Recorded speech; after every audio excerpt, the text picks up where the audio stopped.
In de Aroeneman moesten passagiers verskaten keren wachten omdat de boot te vol of te let wie. Vooral de inwoners van Ameland hebben hier heel iets meer harde nocht van. Van de morgen had de BMW de kwestie bepraat. Besletten is dat er gauw een onderhoud komen moet met Wagenborg.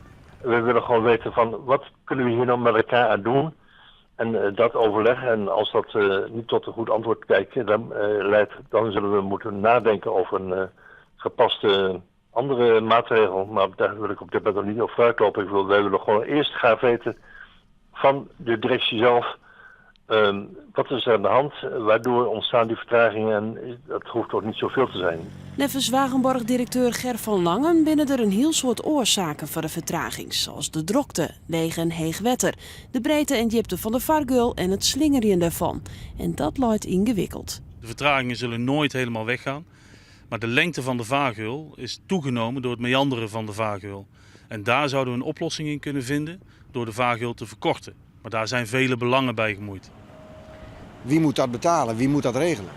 Nou, dat is een zaak die bij het ministerie ligt. Het onderhoud van de vaargeul en de toegankelijkheid van het eiland is de verantwoordelijkheid van het ministerie.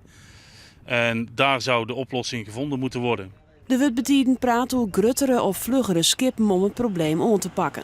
Van Langen sjocht er wel wat in, maar zei dat het alleen nog maar helpt dat er wat onder vaargeul dienen wordt.